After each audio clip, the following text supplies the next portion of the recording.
오늘 우리에게 주시는 하나님 말씀은 에베소서 2장 1절부터 8절까지 말씀입니다.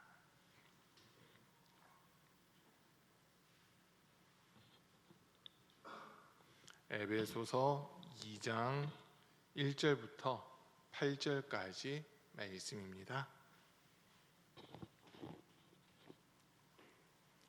에베소서 2장 1절부터 8절까지 말씀을 제가 한 절, 우리 성도님들 한 절 교독합니다.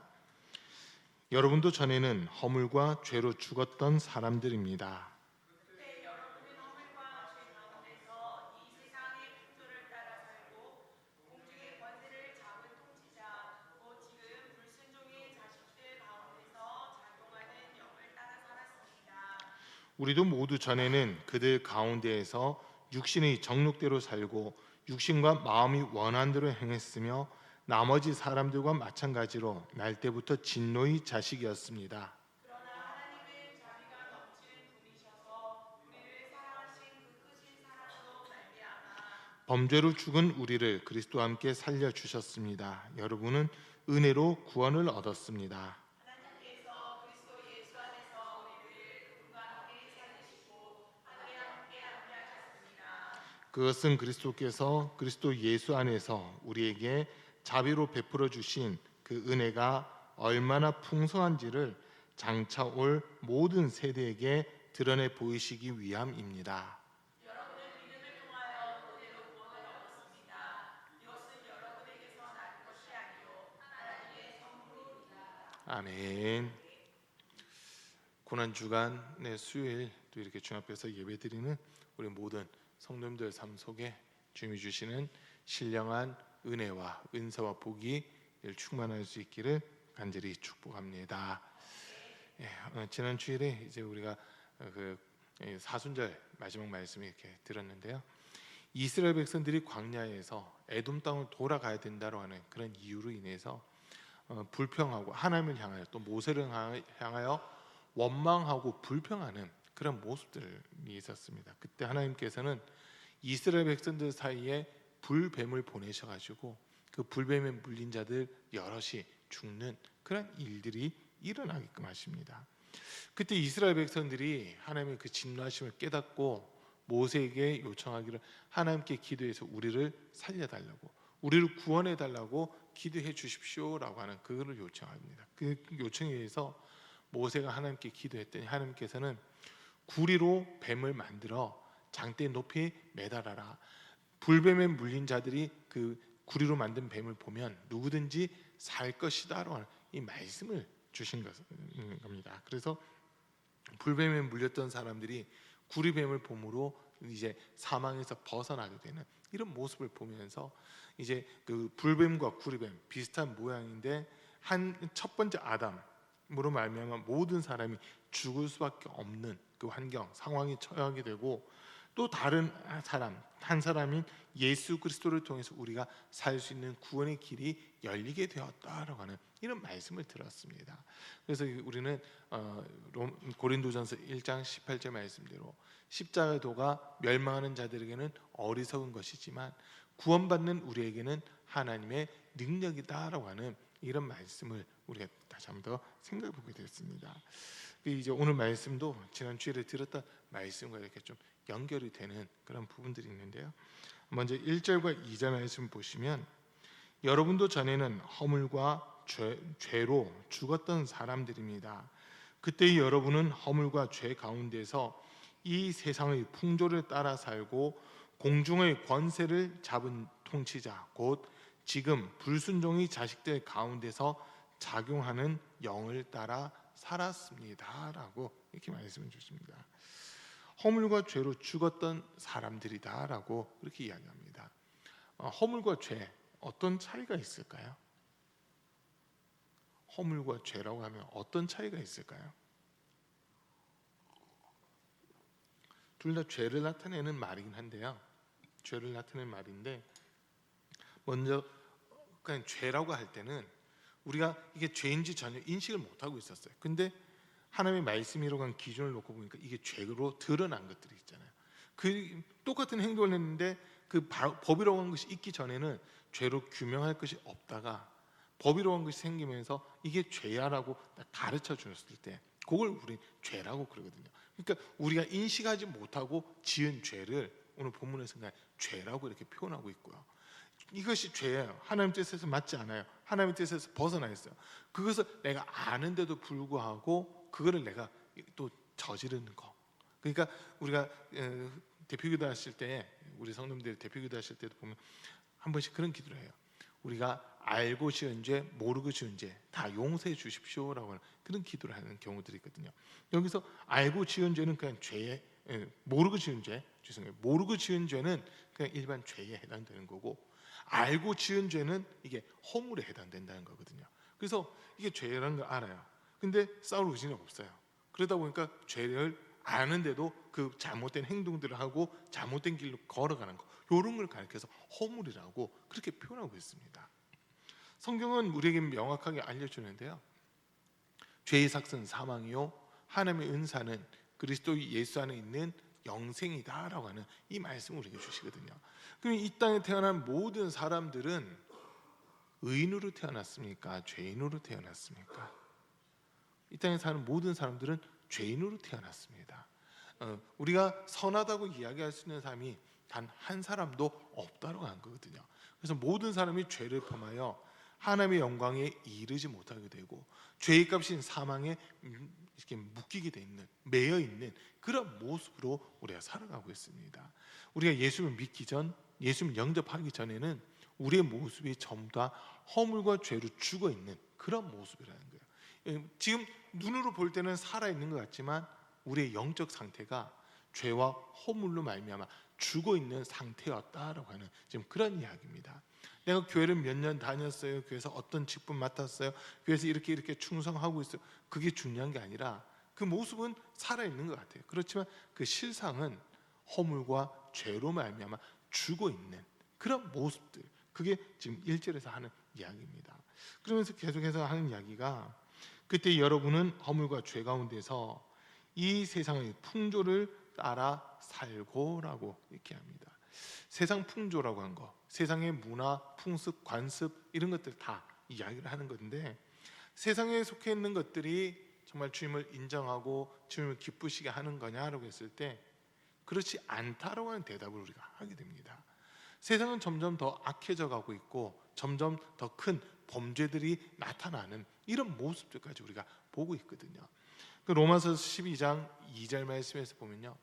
너희는 이 세대를 본받지 말고 마음을 새롭게 함으로 변화를 받아 하나님의 선하시고 기뻐하시고 온전하신 뜻이 무엇인지 분별하도록 하라라고 하는 이런 말씀을 이렇게 주십니다.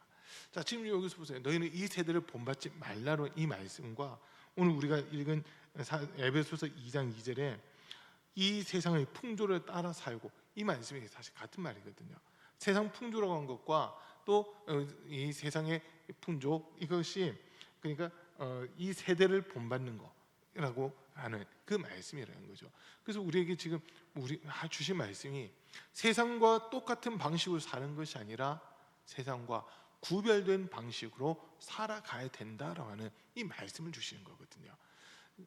어떻게 여러분 예수 믿는 사람으로서 그리스도인으로서 세상 속에서 살아가면서 세상과 다르게 살아간다고 할 때 세상과 구별된 방식으로 살아간다고 할 때 어떻게 그게 쉬우세요? 어려우세요? 상당히 어려우실 겁니다. 마치 연어가 강물을 거슬러서 강 상류로 올라가는 듯한 그런 모습처럼 이 세상의 풍조라고 하는 것, 세상 문화, 세상 풍조라고 하는 것이 우리가 감당하기에 버거운, 우리가 감당할 수 없는 그 무게로 우리에게 사실 다가오고 있거든요. 지금 하루가 다르게 문화, 풍습, 관습 이런 것들이 급격하게 변해가고 있는 그런 모습들을 사실 우리가 보잖아요. 지금 여기 계신 분들이 한 40년 전 아니면 30년, 40년 전 그때 우리가 살던 시대의 모습과 지금 우리가 살아가고 있는 시대의 모습을 한번 이렇게 생각해 보세요. 그때가 좋았다 이런 소리들을 아마 하실 거예요. 아닌가요? 지금 좋으신 건가요? 우리는? 예. 근데 대다수는 아마 그때가 더 좋았어요라고 하는 그런 이야기들을 하실 것 같아요. 왜냐하면 세상이 점점 더 악해져 가거든요. 요즘 군대에서도 이렇게 보니까 해병대에서부터 아마 시작된 것 같아요. 제가 볼 때는 기수열애라고 한 게 있거든요. 진짜 소위 고문관이라고 생각되는 사람들 이제 자기 전우를 생각 안 해버리고 빼버리는 거예요. 근데 저희가 군 생활할 때만 하더라도, 죄송해요 또 군대 얘기해서 제가 내가 어떻게 하다 보니까 또 군대 얘기를 꺼내버렸는데, 군 생활할 때 이렇게 보면 약한 사람, 잘 못 쫓아오는 사람 있잖아요. 포기하는 게 아니라 끝까지 데리고 갔거든요. 끝까지 데리고 가요. 이제 완전 군장을 하고 훈련을 나가고 이러면 그 군장무기만 한 18kg 되거든요. 18kg에서 20kg 돼요. 그리고 이렇게 짊어지고, 거기다가 이제 제가 들었던 소총이 K2 소총이 아니라 저는 K3 기관총을 들어요. K2 소총이 무게가 약 3kg 정도 되거든요. K2 소총이 2점 몇 kg, 거의 3kg 가까이 돼요. 그런데 2.75kg인가 뭐 그 정도 될 거예요. 그런데 제가 들었던 K3 기관 단총은요, 무게가 6kg, 7kg 됩니다. 그러면 완전 군장에다 K3 소총 딱 들게 되면 25kg 정도 되는 거예요. 25kg 정도. 그걸 메고 뭐 10kg가 됐든 20kg가 됐든 행군을 해서 가거든요. 그러다 보면 이병들, 신병들, 이제 훈련소 간 마치고 온 짝대기 한개인 이병들은 가다가 퍽퍽 쓰러지는 경우들이 있어요. 그럴 때 포기를 한 게 아니에요. 왜냐면 얘가 나를 살려줄 수 있는 애거든요. 전쟁 시에는 이 지금 넘어져 있는 이 사람이 나를 살려줄 수 있는 사람이라는 거예요. 그러다 보니까 포기하고 에이, 집어치워 하면서 우리끼리 가는 게 아니라 그 사람이 가지고 있는 완전 군장과 그 사람이 가지고 있는 병기를 고참들이 대신 다 들어줘요. 제일 고참들이 제일 무거운 걸 들어주고, 그리고 중간에 상병쯤 되는 사람 두 사람이 부축해가지고 끝까지 데리고 가는 거, 이런 게 있었거든요. 근데 요즘 군대는요, 못 쫓아간다, 이 사람 때문에 부대 전체가 좀 늦어진다면요, 포기하고 데려가는 것을 포기하고 그냥 버려두고 가더라고요. 와, 점점 무서워지는 그런 모습이 되거든요. 그러면서 지금 이 세대가 얼마나 악해지고 있냐면요, 과거에 제가 이렇게 제 나름대로 분석을 해보니까 대중문화라고 하는 것을 놓고 봤을 때요, 1980년대까지는 교회, 우리나라 같은 경우 교회가 세상 문화보다는 좀 더 앞서 있었어요. 그러다 보니까 교회가 하자는 대로 많은 사람들이 따라오는 이런 일들이 있었거든요. 그런데 1980년대를 기점으로 해서 이제 이게 살짝 역전되기 시작합니다. 세상 문화가 좀 더 빠른 속도로 발전을 해 나가는 그런 모습들이 있었어요. 그리고 대중 가요들을 이렇게 들어보더라도 서정적이고 이렇게 좀 좋은, 그런 느낌이 좋은 그런 가사들, 가요들이 많았다면, 이제 한 2000년 좀 넘어서부터는 가수들이 부르는 그 가요의 내용들이 선정적이고 폭력적인 그런 부분들로 이게 발전해 갔거든요. 제가 제일 충격 받았을 때가 샤이니라고 하는 그룹이 나와가지고 얼마 안 됐을 때 그 사람들이 부른 노래 때문에 충격을 받았어요. 노래 제목이요, 샤이니 이렇게 했을 때 뭐 빛난다 이런 뜻이잖아요. 샤이니 할 때는 빛난다라고 하는 건데, 그 사람들이 불렀던 노래 중 하나가요, 루시퍼라는 노래가 있었거든요. 대놓고 루시퍼를 찬양하더라고요. 대놓고 루시퍼를 찬양해요. 그리고 또 이제 소녀시대라고 하는 그룹이 불렀던 노래 중에 런투 데빌이라고 하는 노래가 있어요. 데빌, 악마거든요. 악마에게로 달려가. 런투 데빌 맞죠? 아닌가? 런 데빌 2가 아니에요? 런 데빌이래요. 죄송해요. 영어 공부 다시 해야 되겠네요. 아무튼 이게 그 내용만 풀어보면 데빌, 마귀, 악마에게로 달려가라고 하는 막 그런 노래들, 이런 것들이 대놓고 부르는 거예요, 사람들이. 와, 그때 엄청난 충격을 받았거든요. 왜냐면 그 전까지는 서태지라고 하는 가수가 나왔을 그 무렵만 하더라도요, 테이프 세대잖아요. 오디오 테이프, 카세트 테이프, 그거를 뒤집어가지고 이렇게 들어보면은 뭐 이상한 소리가 나온다는 것들이 있었거든요. 혹시 아세요? 서태지 때 들렸던 거? 하여간가 그 노래 이렇게 부르면서, 그 노래를 불렀을 때 그 역으로 이렇게 재생을 해보면요, 뭐 피가 모자라 뭐 이런 가사가 소리가 나온다고 하는 그런 이야기들이 있었어요. 그러니까 이 소위 사탄의 문화라고 하는 것들을 드러내려고 하는 게 아니라 이렇게 좀 감춰두고 이렇게 거꾸로 해서 뒤집어서 들었을 때 들릴까 말까, 그 정도로 이걸 꽁꽁 숨겨놨었다면, 2000년쯤부터는 그냥 대놓고 그런 걸 해버리더라고요. 대놓고 해요. 안무도 마찬가지고 막 이런 것들이 세상 문화가 점점 악해져가는 그런 모습을 보거든요. 그러다 보니까 그것을 보는 학생들, 청소년들이 그 문화를 그대로 답습을 하기 시작하는 이런 모습들도 있었어요. 죄와 악이 가득한 모습으로 점점 이렇게 나간다는 거죠. 그러다 보니까 성경은 우리에게 무엇을 요구하고 있냐면 이 세대를 본받지 말라는 겁니다.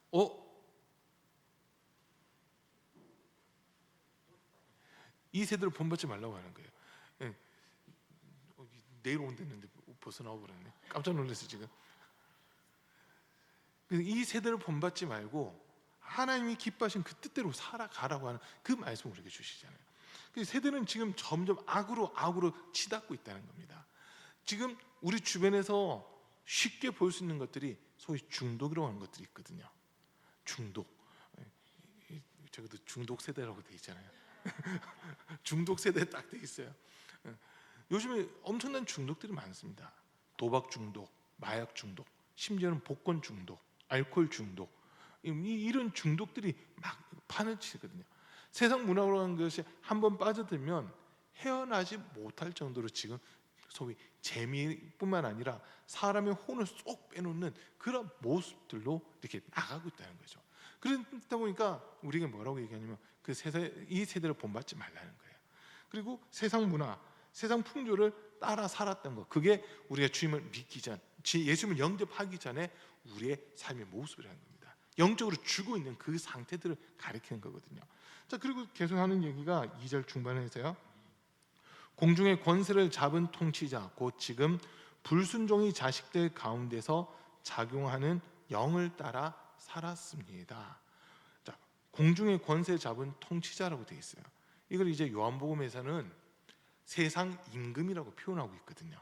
세상 임금.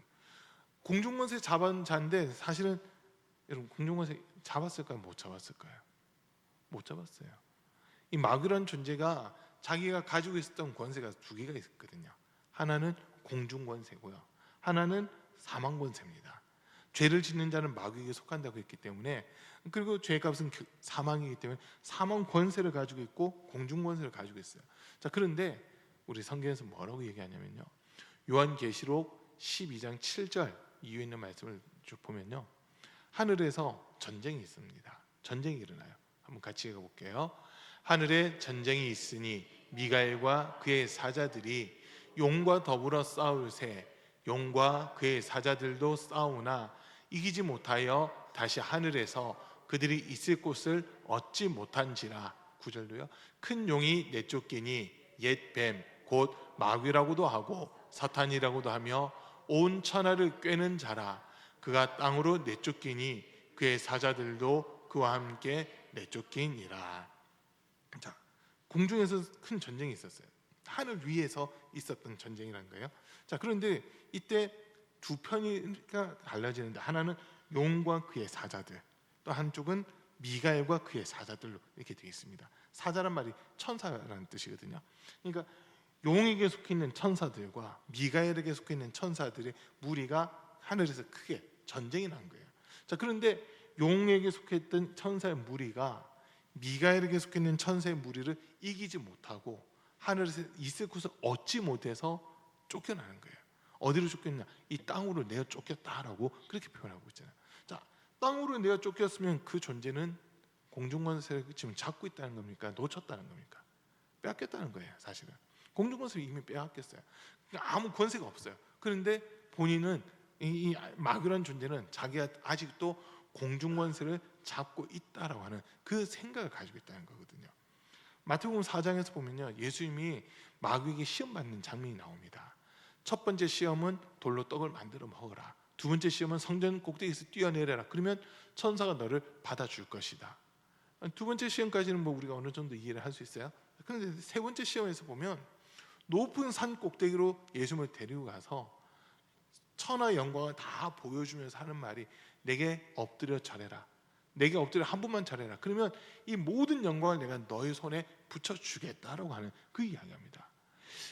그때까지는 이 마귀라는 존재가 공중권세를 잡고 있었는지는 정확하게 우리가 알지 못하겠지만 이 존재가 하나님의 건데 자기 거라고 속이고 있는 지금 그런 모습이거든요. 이 세상은 하나님이 창조하신 거잖아요. 창조주가 하나님이시잖아요. 그러면 주인이 하나님이시거든요. 그런데 이 마귀라는 존재는 자기가 주인 행세를 하고 있어요. 자기가 주인 행세를 하면서 자기에게 엎드려 절하면 이거 내가 너에게 줄게라고 하면서 예수님을 미혹하는 지금 그런 모습이라는 거죠. 자, 그런데 좀 전에 우리가 말씀 읽은 것처럼 요한계시록 말씀처럼 공중에서 있을 곳을 얻지 못해서 내어 쫓겼기 때문에 공중 권세를 잃어버린 자라는 거예요. 사실은 가진 게 아무것도 없는 그런 존재입니다. 자, 그리고 두 번째가 사망 권세예요. 요한일서 3장 8절 말씀 한번 띄워주시고요. 요한일서 3장 8절인데요. 한번 같이 읽겠습니다. 잠깐만, 같이 읽습니다. 죄를 짓는 자는 마귀에게 속하나니 마귀는 처음부터 범죄함이라. 하나님의 아들이 나타나신 것은 마귀의 일을 멸하려 하심이라. 자, 마귀라고 하는 자가 하는 일이 있어요. 우리로 하여금 죄 짓게끔 만들고 그리고 하나님과의 관계를 끊으려고 하는 것. 이게 마귀가 하는 일이거든요. 자, 그런데 이 마귀 죄를 짓는 자는 마귀에게 속하나니라고 지금 이렇게 이야기하잖아요. 죄를 짓는 자는 마귀에게 속해요. 마귀가 하는 일은요. 요한복음 10장 10절에 있는 말씀을 놓고 보면 도둑이 오는 것은 죽이고 빼앗고 멸망시키려는 것뿐이요 인자가 온 것은 양으로 생명을 얻게 하고 더 풍성히 얻게 하려는 것이다 라고 이 말씀을 주세요. 예수님이 이 땅에 오신 목적은 우리에게 생명을 주기 위해서 오신 거고 마귀가 우리에게 찾아오는 이유는 목적은 우리의 생명을 빼앗아가기 위해서 찾아온다는 거거든요. 자, 그러면 죄를 짓는 자는 마귀에게 속한대요. 그리고 죄의 결과는 사망이라고 했잖아요. 죄를 지은 자들만 사망에 이르게끔 해야 되는데 그게 사망 권세예요. 죄를 지은 자들만 사망에 이르게끔 해야 되는데 마귀가 큰 실수를 합니다. 어떤 실수냐면요. 죄가 없으신 예수님을 십자가에 못 박아 죽이는 그 일을 한 거거든요.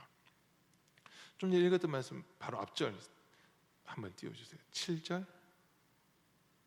아니에요. 요한 1서 3장 7절 요한 1서 3장 7절 말씀을 한번 볼게요. 죄송해요. 그 앞절 6절 5절부터 볼게요. 5절.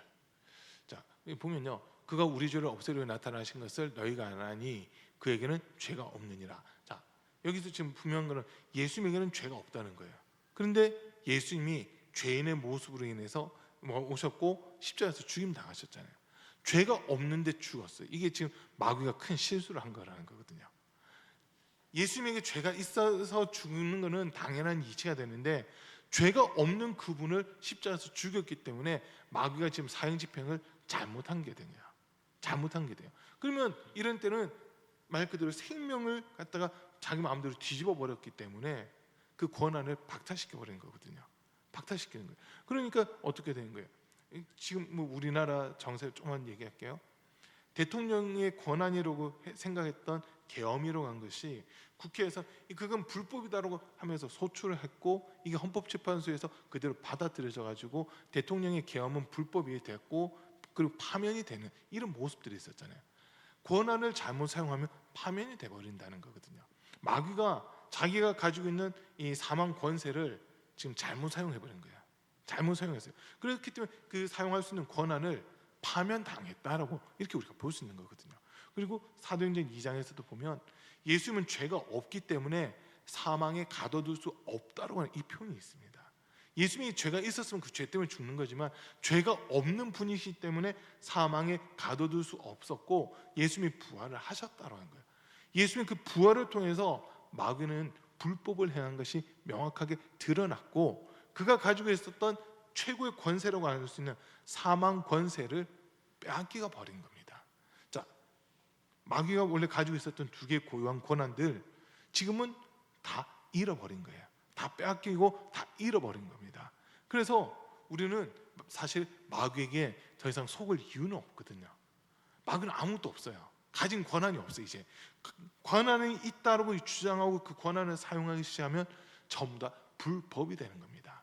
다 불법이 되는 거예요. 자, 그런데도 우리는 어때요? 지금도 마귀에게 속고 있잖아요. 이유는 간단해요. 마귀가 가지고 있는 것처럼 이야기를 하거든요. 자기의 모든 권한을 빼앗겼음에도 불구하고 아직도 그 권한을 자기가 가지고 있다고 주장하다 보니까 우리가 거기에 속는 이런 일들이 일어나고 있다는 겁니다. 자, 이유는 간단해요. 우리 속에 진리가 없고 우리 속에 예수의 생명이 없기 때문에 마귀에게 속고 있다고 하는 겁니다. 그게 지금 이제의 모습이에요. 그 불순종의 영들, 불순종의 아들들 가운데서 역사했던 영, 그러니까 금방 말씀드린 대로 사망 권세도 빼앗겼어요. 그리고 공중 권세도 잃어버렸어요. 가장 강력한 두 개의 권세를 잃어버린 이 마귀에게 매여 있었던 자였다라고 하는 거죠. 우리의 모습, 예수를 믿기 전, 예수를 영접하기 전 우리 속에 죄가 그대로 남아 있을 때 모습은 마귀의 종으로서 마귀에게 매여 있는 그 모습이었다라고 한 겁니다. 그랬던 우리지만 3절과 4절 말씀을 볼게요. 5절까지 보면요, 우리도 모두 전에는 그들 가운데에서 육신의 정욕대로 살고 육신과 마음이 원한 대로 행했으며 나머지 사람들과 마찬가지로 날 때부터 진노의 자식이었습니다. 그러나 하나님은 자비가 넘치는 분이셔서 우리를 사랑하신 그 크신 사랑으로 말미암아 범죄로 죽은 우리를 그리스도와 함께 살려주셨습니다. 여러분은 은혜로 구원을 얻었습니다. 마지막 5절 말씀 어떻게 인정되세요? 여러분은 은혜로 말미암아 구원을 얻었습니다. 이 말씀 인정되시나요? 이 말씀을 믿어지셔야 돼요. 우리가 뭔가를 했기 때문에 구원 얻는 게 아니라 하나님이 우리에게 은혜를 베풀어 주셨기 때문에 우리가 구원을 얻는다고 한 겁니다. 자, 근데 이 3절 모습을 잠깐 보면요, 우리도 모두 전에는 그들 가운데서 육신의 정욕대로 살고 육신과 마음이 원한 대로 행했으나 나머지 사람들과 마찬가지로 날 때부터 진노의 자식이었습니다라고 되어 있잖아요. 지금 이 모습이 마치 로마서 1장 28절 이후에 있는 말씀과 아주 흡사하게 이렇게 연결이 되고 있습니다. 로마서 1장 28절 말씀부터 좀 띄워주세요. 한번 천천히 읽어보겠습니다. 시작.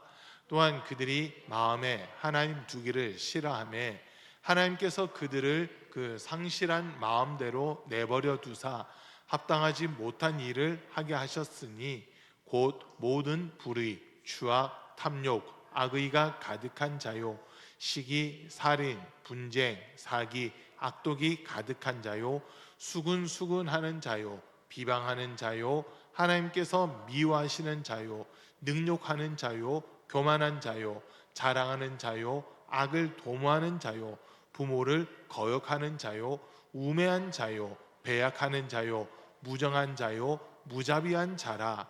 그들이 이 같은 일을 행하는 자는 사형에 해당한다고 하나님께서 정하심을 알고도 자기들만 행할 뿐 아니라 또한 그러한 일을 행하는 자들을 옳다 하느니라. 자, 지금 28절 말씀에서 보면 그들이 마음에 하나님 두기를 싫어하며 하나님께서 그들을 그 상실한 마음대로 내버려 두사 합당하지 못한 일을 하게 그냥 내버려 두신 거예요. 자, 그런데 31절인가요? 마지막 절에 가서 보니까 그 합당하지 못한 일들을 하는 자들을 향해서 너희가 옳다라고 이야기를 한다는 거예요. 그 합당하지 못한 일들이 사망에 이르게 하는데 사망에 이르게 한다는 것을 알면서도 그런 일을 행하는 자들을 옳다라고 지금 이렇게 이야기하는 그런 부분들, 그게 지금 오늘 말씀에 나와 있는 5절 말씀과 같은 거라는 거거든요. 죄송해요. 3절 모습, 3절의 모습이라는 거죠. 그래서 사람들은 자기가 원하는 대로 하나님의 말씀대로 하나님의 뜻대로가 아니라 자기 마음의 생각대로 자기 소원대로 자기 뜻대로만 행하는 이런 모습이 지금 되어 있다고 하는 겁니다. 그런데 우리지만 하나님께서는요, 우리를 포기하시거나 버려두신 것이 아니라 우리가 구원받을 수 있는 그 길을 열어두신 겁니다. 이스라엘 백성들이 원망하고 불평했을 때 하나님은 불뱀을 보내서 이들이 사망, 죽음을 맞이할 수밖에 없도록 그렇게 하셨잖아요. 그렇지만 이들이 전심으로 회개하고 주님의 도움을 구했을 때는 구리뱀을 바라보는 사람마다 누구든지 살게끔 주님 하나님께서 은혜를 베풀어 주신 거거든요. 똑같아요. 우리도 허물과 죄로 죽었던 자, 그러니까 내 마음속에 하나님을 두기 싫어하고 내 생각대로 내 뜻대로 살아가던 그런 존재지만 이런 나, 죽을 수밖에 없고 죽어야 당연한 존재인데 나에게 하나님은 생명의 길을 열어놓고서 그곳으로 우리를 부르고 계신다는 겁니다. 우리가 외적인 어떤 요소를 가지고 있다고 해서 하나님이 우리를 불러주신 것이 아니라 일방적으로 은혜를 더해 주신 거거든요. 지금 여기서 은혜라고 하는 말, 우리 입장에서는요 거저받은 거예요. 우리 입장에서는 그저 받은 거예요. 아무것도 우리가 뭐 한 게 없어요. 노력한 것도 없고 그 대가를 지불한 것도 없고 우리 입장에서 그냥 받은 거예요. 그러다 보니까 이 은혜를 오용하게 되면, 잘못 알거나 잘못 받게 되면 귀하다는 것을 모르는 모습이 되어버리거든요. 우리 입장에서는 그냥 거저받았기 때문에 이게 귀한지 안 귀한지 우리 입장에서 사실 잘 몰라요. 그런데 우리에게 은혜를 베풀어 주신 하나님 입장에서 보면 엄청난 값을 지불하셨거든요. 값을 지불하셨어요. 사람들한테 이렇게 한 번씩 물어봅니다. 왜 일하세요? 물어보면요, 먹고 살려고 일합니다라고 그러더라고요. 많은 분들이 먹고 살려고 일한대요. 여러분, 먹으면 사는 거 맞나요? 먹고 사는 게 맞는 거예요? 아니면 살기 위해서 먹는 게 맞는 거예요? 먹기 위해서 사는다 1번, 살기 위해서 먹는다 2번. 어떤 게 맞는 거죠? 예, 감사해요. 2번. 살기 위해서 먹는 거예요. 먹기 위해서 사는 게 아니라 살아가기 위해서 음식도 섭취하고 해야 되잖아요. 그러다 보니까 일하시는 분들이 그런 얘기해요. 오늘 밥 먹었으니까 밥값은 해야지, 막 이런 얘기를 해요. 일당 받고 일하시는 분들 말고 그냥 좀 도와주세요 해가지고 이렇게 도와주신 분들 음식 같은 거 대접하고 밥을 좀 맛있는 밥 차려주고 하면 밥 먹었으니까 오늘 밥값은 해야지, 이런 이야기들을 하잖아요. 밥을 먹었기 때문에 밥값을 해야 된다는 거예요. 짐승은요 좀 더 표현이 거칠더라고요. 특히 초식 동물들이 먹는 음식을 꼴이라고 그러거든요. 그러다 보니까 짐승들한테는 꼴값 떤다 또는 꼴값 한다라고 하는 그런 표현을 써요. 자기가 먹은 것에 대해서 그만큼 일을 하고 뭔가 대가를 지불해야 된다라는 그런 의미거든요. 근데 저와 여러분들은요 밥값도 아니고 꼴값도 아니에요. 저와 여러분들의 살아가야 되는 이유는요 예수의 피값입니다. 하나님 입장에서 엄청난 값을 지불하신 거예요. 저와 여러분들을 구원하기 위해서, 우리에게 생명 주기 위해서, 우리를 하나님 자녀 삼기 위해서 하나님께서 값을 지불해 주신 거거든요. 그 값이 예수의 피라고 하는 겁니다. 그래서 저와 여러분들은 예수의 피로 값 주고 산 존재라고 하는 거거든요. 이건 인정되세요? 꼴값, 밥값 이건 몰라도 되는데 우리는 예수의 피값이라는 것은 분명하게 인정하셔야 되는 겁니다. 자, 그러면 우리 입장에서는 그냥 그저 구원받은 것 같아요. 그냥 그저 은혜를 입은 것 같아요. 근데 하나님 입장에서는요 자기 자신을 우리에게 내주신 거거든요. 예수님은 하나님과 동등한 분이라고 했으니까 결국 하나님 자기 자신을 우리에게 내주시고 우리를 자녀로 삼으신 그 모습이 된다는 거죠. 그렇기 때문에 우리는요 하나님 앞에 나설 때 내가 이거 했습니다, 내가 이런 직분 맡았습니다, 이렇게 충성했습니다, 그런 거 우리가 주 앞에 내세울 수가 없는 겁니다. 만약에 어떤 조건을 내걸고 하나님이 이 조건 안에 들어온 사람들은 내가 구원해 줄게라고 만약에 그렇게 말씀하신다면 제일 어리석은 일은요 예수 믿는 일이에요. 구원의 조건이 있는 상태에서는 예수님이 오실 수 없거든요. 예수님이 오실 수밖에 없는 이유는 사람으로서는 구원받을 자가 하나도 없기 때문에, 사람의 방법으로는 구원에 이를 수 있는 방법이 하나도 없기 때문에 예수님이 이 땅에 오신 겁니다. 이게 이해되세요? 만약에 우리가 교회 뭐 어떤 특정한 기간 동안 그 예배 한 번도 안 빠지고 나오면 구원받는다, 만약 그런 조건을 내걸어요. 만약에 이게 진짜 만약에요.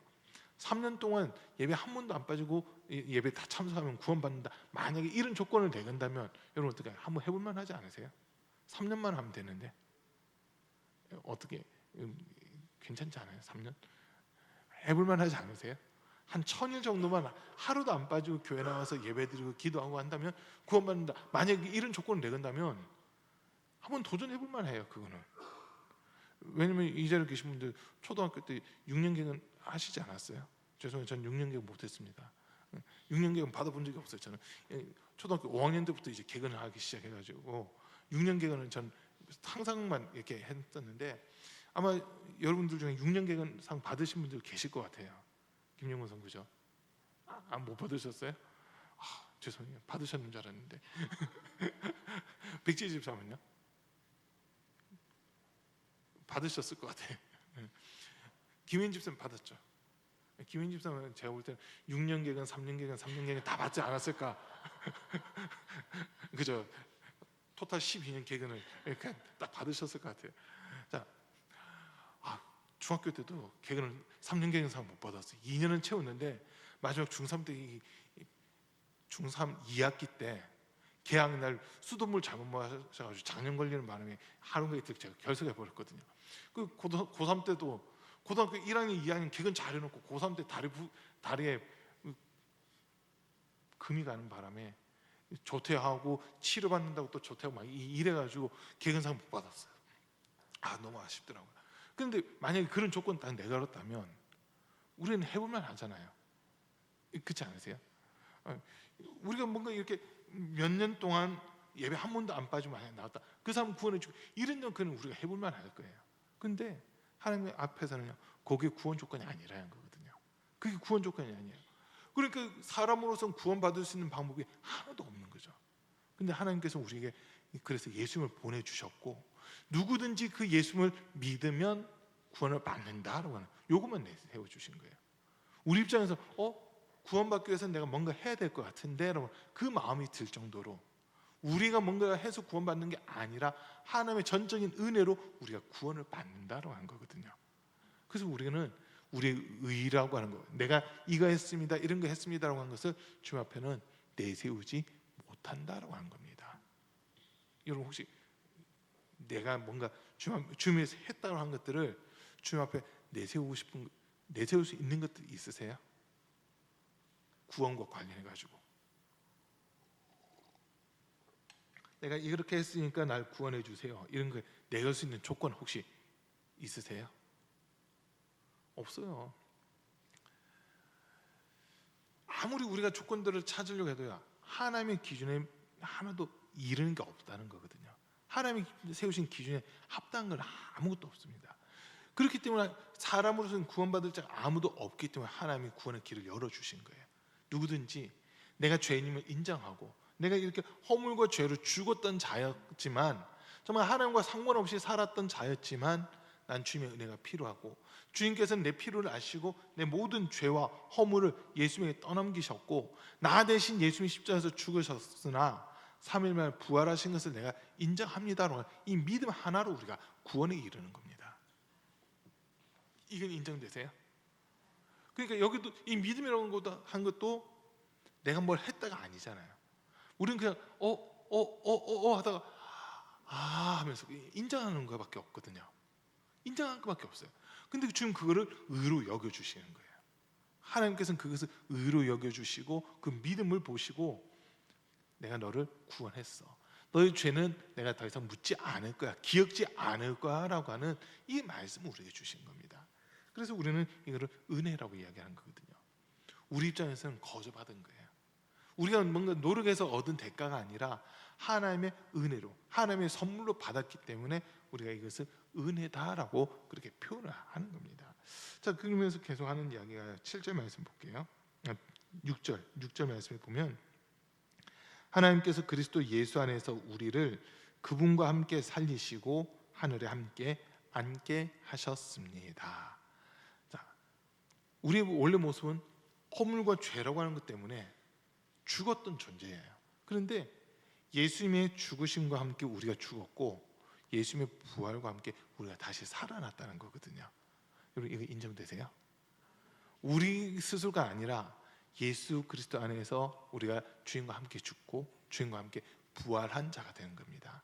참 부활한 것도 기쁘고 구원받은 것도 참 기쁜데 하나님께서는 우리를 위해 가장 좋은 것들을 또 예비해 놓으신 거예요. 6절 끝부분에서 보세요. 하늘에 함께 앉게 하셨습니다 라고 하는 이 표현이거든요. 어저께 신방을 했어요. 우리 김상재 권사님, 최현숙 집사님 가정 신방을 했거든요. 와, 새 아파트가 좋더라고요. 새 아파트라 좋더라고요. 그리고 그 집이 뷰는 그 전 집이 좋아요. 사실 뷰는 그 전 집이 좋아요.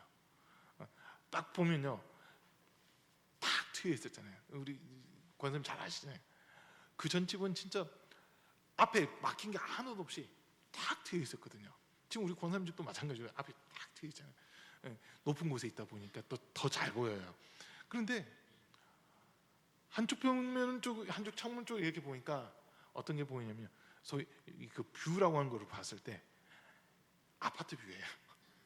시티 뷰, 뭐 마운틴 뷰, 비치 뷰 뭐 이런 게 아니라 그냥 아파트 뷰예요. 한쪽은. 근데 한쪽은 창문이 쫙 트여 있는데 거기는 햇빛이 바로 직방으로 들어오고 햇빛도 되게 잘 들어오고 막 좋더라고요. 그러면서 제가 물어봤죠. 신방 가자마자 물어봤어요. 그 전에 살던 집 어떻게 아쉽다 뭐 이런 거 있지 않았냐 했더니 이사 온다는 것 때문에 아쉬움이 없고 여기 새로 온다는 것에 대한 기대감만 있었다 이런 얘기를 하시더라고요. 그 얘기를 들으면서 제가 혼자 권사님들 앞에서는 무릎 탁 치지 못하고 혼자 속으로만 무릎 탁 쳤거든요. 이거다. 우리가 이 땅에서 아무리 오래 살고 정들었다 하더라도 더 좋은 집으로 이사 간다고 할 때는 이걸 미련 없이 빨리 잊어버리고 떠나버리는 이 모습이 있잖아요. 우리가 이 세상에서 살아가는 동안 아무리 즐겁고 행복하고 신나고 기쁘고 이런 일들이 있었다 하더라도 우리가 천국에 간다고 할 때는 이 세상에서 누렸던 것들에 대한 미련, 아쉬움 빨리 떨쳐버리고 천국을 사모하는 이 마음을 가져야 된다는 거거든요.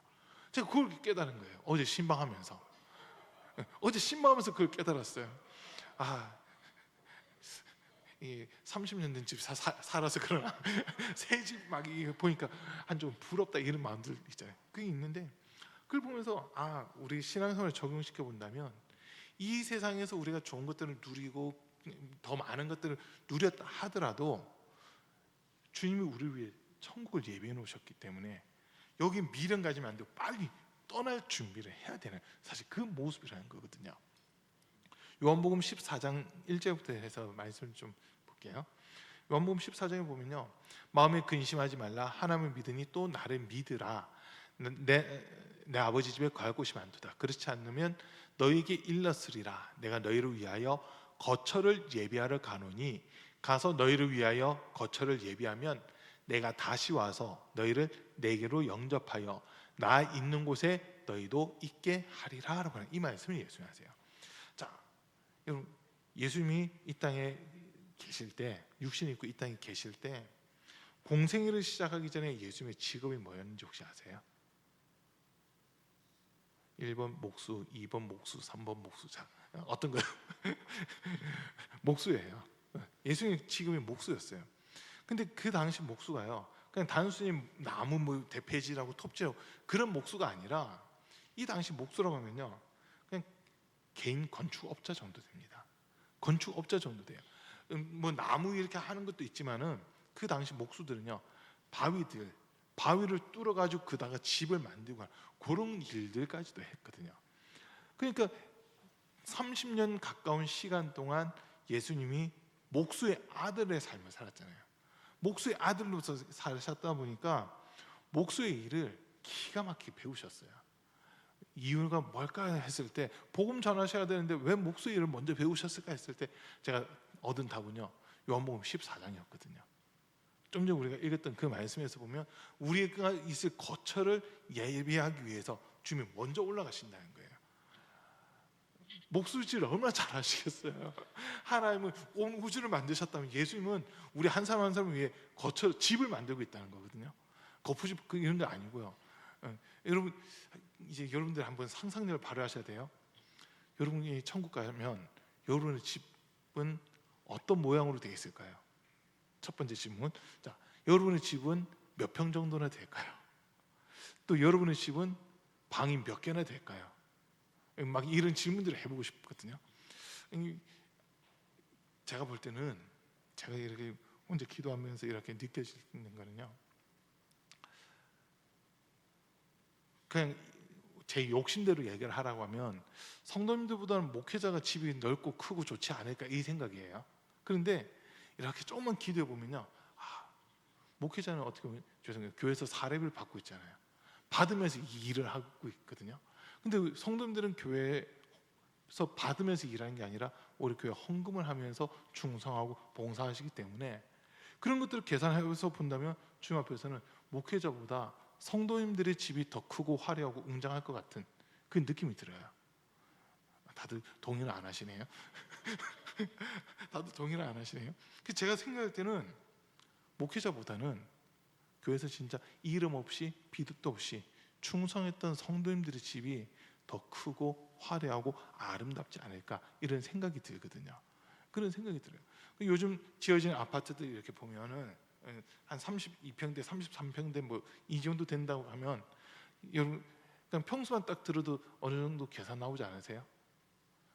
뭐 28평대부터 이렇게 계산을 한다 할 것 같으면 방 3칸에 화장실 2개 있는 거, 막 그렇게 계산되지 않으세요? 다들 그런 계산 안 하고 사시는구나. 예, 만약 20평이다 하면은 보통 방 2개, 뭐 이렇게 사람들이 인식하잖아요. 그런 것처럼, 근데 천국에서 이제 여러분들이 살 그 집을 한번 그냥 혼자 상상을 해보시는 거예요. 여러분들의 집은 얼마나 클까? 저 천국 가면 여러분 집 다 들릴 겁니다. 신방 갈 거예요. 여러분 집 신방 갈 거예요, 저는. 예. 그런데 주님이 우리에게 약속하셨잖아요. 우리가 뭘 해서가 아니라 하나님께서 우리를 은혜로 구원해 주셨고, 우리를 위해 천국에, 하늘을 위해 우리를 앉게 해주시는데, 그냥 들판에다가 앉게 해주신 게 아니라 좀 전에 읽었던 요한복음 14장 말씀처럼 우리를 위하여 거처를 예비하고 마련해 놓으신다는 거예요. 우리가 있을 그곳을 마련해 놓고, 그리고 우리를 기다리시겠다고 하는 그 약속의 말씀을 주시잖아요. 그러면 이제 여러분 기대하셔도 돼요. 진짜 기대하셔도 돼요. 이번에 저기 김상조 권사님 이사하신 데가 서희 아파트더라고요. 서희 스타힐스라고 하는, 이름들이 어려워요 이제는. 예. 아까 밥 먹으면서 그랬어요. 그 할머니 권사님들하고 이렇게 점심을 먹는데 아파트 이름 어렵게 짓는 거는 시어머니도 오지 말라고 한다 이러시더라고요. 그래서 제가 그랬어요. 제가 볼 때는요, 시어머니도 시어머니지만 며느리들 오지 말라고 아파트 이름을 더 어렵게 짓는 것 같아요 이랬거든요. 다 한번 웃으시더라고요. 천국에서는요 그런 거 걱정 안 하셔도 돼요. 여러분, 저희가 여기 건축하고 여기 들어오고 나서 우리 성도님들이 제일 충격받은 것 중 하나가 뭐냐면요, 관리비였거든요. 김영곤 선교사잖아요. 관리비에 대해서 우리가 사실 충격받았어요. 이런 게 있을 거라 생각도 못했는데 매달 관리비가 나가야 돼요. 전기 사용한 것만큼 나가야 돼요. 가스비도 나가요. 막 이러다 보니까 생각지 못한 이 세금 같은 거, 이런 것들이 이렇게 처리가 되고 있거든요. 근데 여러분, 천국에서는 그런 거 걱정 안 하셔도 돼요. 주님이 다 갚아놓으셨어요. 주님이 계산 다 해놓으셨어요. 그래서 여러분들은 천국에 가서 마음껏 사셔도 되고요, 마음껏 뒹구셔도 돼요. 아무도 뭘 안 할 겁니다. 이게 하나님 우리를 위해서 가장 좋은 것들을 예비해 놓으셨더라는 거, 이걸 우리 기대를 하는 거거든요. 그래서 우리가 뭔가를 했기 때문에 주님 우리에게 주신다가 아니라, 우리는 그냥 예수 하나님의 그 은혜로 말미암아 그 모든 것들을 누리게 된 겁니다. 이게 은혜라는 거죠. 내가 뭘 해서가 아니에요. 선물이 하나님이 우리에게 주신 선물이라는 거거든요. 그 마지막 7절 8절도 다시 볼게요. 그것은 하나님께서 그리스도 예수 안에서 우리에게 자비로 베풀어 주신 그 은혜가 얼마나 풍성한지를 장차 올 모든 세대에게 드러내 보이시기 위함입니다. 여러분은 믿음을 통하여 은혜로 구원을 얻었습니다. 이것은 여러분에게서 난 것이 아니요 하나님의 선물입니다. 우리가 구원받은 거, 죄사함 받은 거, 하나님의 자녀가 된 거, 이 모든 것들은 우리가 뭘 해서가 아니라 예수 그리스도 안에서 하나님이 우리에게 주신 선물이라는 거예요. 근데 그 선물을 7절 말씀에 제가 좀 보충을 한다면, 그 선물을 우리만 가지고 우리만 누리는 것이 아니라 이 선물을 그 자녀들, 후대에게도 보여주겠다는 거거든요. 우리 교회, 우리 가운데 교회 몇 가정들이 정말 대단하다고 인정할 수밖에 없는 가정들이 있어요. 우리 김산 장로님을 중심으로 한 가정, 자녀까지 3대가 지금 같이 신앙생활하고 있잖아요. 또 최혜자 권사님 가정 3대가 우리 교회에서 같이 신앙생활하고 있어요. 그런 모습을 이렇게 볼 때, 와, 이거는 진짜 복이다, 그 사실 인정할 수밖에 없거든요. 3대가 신앙생활하는 가정들이 있어요. 그런데 한 교회가 아니라 할머니, 할아버지 교회 따로, 아버지, 어머니 교회 따로, 손주들 교회 따로 이런 가정들도 있거든요. 그리고 또 어떤 가정들은 이 자녀들이 아예 먼 지역에, 타 지역에 있다 보니까 같이 신앙생활하지 못하는 이런 경우들도 있잖아요. 그런데 우리 교회는 어쨌든 우리 성도님들 가정들 중에서는 최소한 이 두 가정은 3대가 우리 가운비교회에서 같이 신앙생활을 하고 있는 그런 모습이거든요. 그 가정은 제가 이렇게 좀 더 주의 깊게 보게 되더라고요. 1세대 분들의 그 믿음과 신앙이 2세대들에게 이렇게 잘 전달이 됐을 때는 2세대들의 그 믿음과 신앙이 3세대들에게도 잘 전달되는 사실 그런 모습들이 있더라고 하는 거거든요. 그걸 보면서 우리가 신앙생활을 하는 데 있어서 나만 구원받으면 돼, 나만 은혜 받으면 돼가 아니라 우리의 자녀들, 우리 후손들도 은혜 받고 정말 그 은혜를 경험할 수 있게끔 하는 거, 이게 매우 중요하다고 하는 거, 그걸 또 생각하게 되는 그런 부분이기도 합니다. 자, 이제 말씀 좀 정리할게요. 저와 여러분들은 허물과 죄로 이미 죽었던 자들이에요. 눈에 보이기에는 지금 살아있는 것 같지만 우리 영적 상태가 죽어있는 그런 모습이었거든요. 주님을 알기 전, 예수님을 영접하기 전, 주님을 믿기 전에는 우리의 영적 상태는 그냥 죽어있는 상태였습니다. 그런데 하나님께서 그 아들, 독생자이신 예수 그리스도에게 우리의 죄를 떠넘기시고 우리가 죽어야 되는데 대신 죽이셨어요. 그리고 예수님을 살리시면서 우리도 같이 살려주신 거거든요. 요거를 조금만 깊게 보면 세례입니다. 세례예요. 물에, 과거 세례의 형식을 보면 물에 예수님이 들어갔다가 나오시잖아요. 물에 잠기는 거, 요거 자체가 죽은 거예요. 근데 물에서 다시 올라오는 거는 내가 살아났다라고 하는 그런 의미거든요. 그래서 저와 여러분들은 예수 그리스도와 함께 죽고 예수 그리스도와 함께 살아난 그런 존재가 된 겁니다. 이거 인정되세요? 그래서 우리의 삶은 어떻게 되냐면 갈라디아서 2장 20절의 모습이 돼야 되는 거예요. 내가 그리스도와 함께 십자가 못 박혔나니 그런즉 이제는 내가 사는 것이 아니요 오직 내 안에 그리스도께서 사시는 것이라. 이제 내가 육체 가운데 사는 것은 나를 사랑하사 나를 위하여 자기 자신을 버리신 하나님의 아들을 믿는 믿음 안에서 사는 것이라. 이 말씀이 이제 우리 삶 속에 적용이 돼야 되는 겁니다. 저와 여러분들이 하나님의 은혜로 값없이 의롭다함을 얻었고 하나님의 은혜로 구원받아 하나님의 백성, 하나님의 자녀가 되었고 천국에 들어갈 수 있다는 소망을 갖게 됐잖아요. 그러면 천국 백성답게 하나님의 자녀답게 정말 예수 그리스도를 위하는 그러한 삶을 우리가 살아야 된다는 거거든요. 그게 구원받은 자의 모습이라는 겁니다. 우리 이 자리에서 함께 예배드리는 성도님들이 정말 우리가 예수 믿는 그 믿음으로 구원받은 것이 확실하다면 우리는요 주님 앞에서 끝까지 믿음을 지켜나가는 그 모습들이 있어야만 되는 겁니다. 주님 앞에 서는 날까지, 그리고 주님 다시 오시는 그날까지 우리의 믿음 흔들리지 않고 끝까지 믿음 지켜나갈 수 있는 우리 성도님들 다 되시기를 주님으로 간절히 축복합니다. 우리 찬양 하나 하고 기도하겠습니다. 찬송가 493장입니다.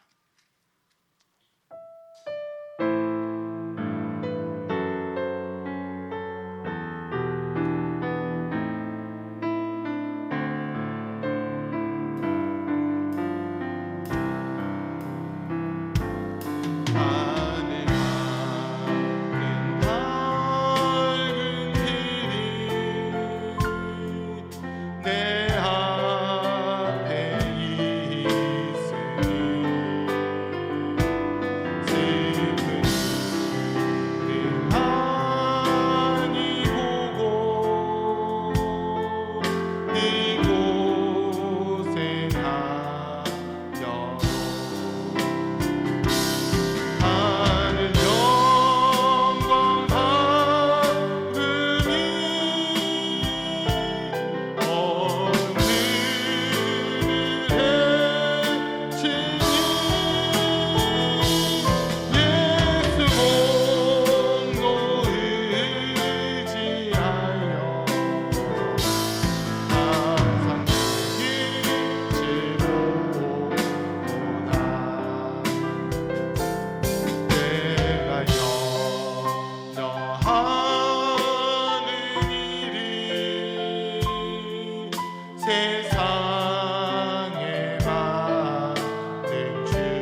하늘 영광 밝으니 하늘 영광 밝으니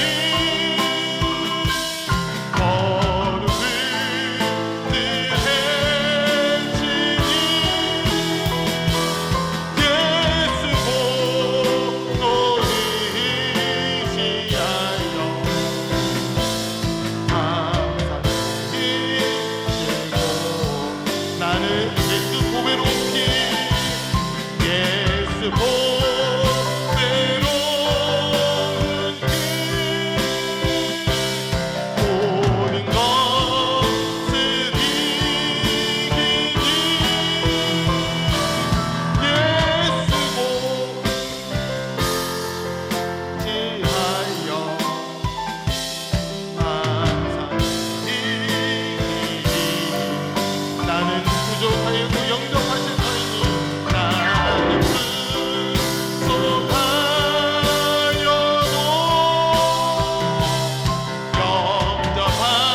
영접하신 터이니 영광 나라에 계시니 우리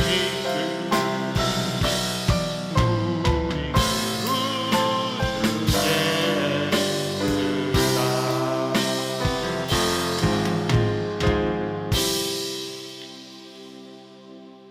우리가 구원받고 하나님의 자녀가 되는 데는 우리가 내세울 수 있는 것은 아무것도 없습니다.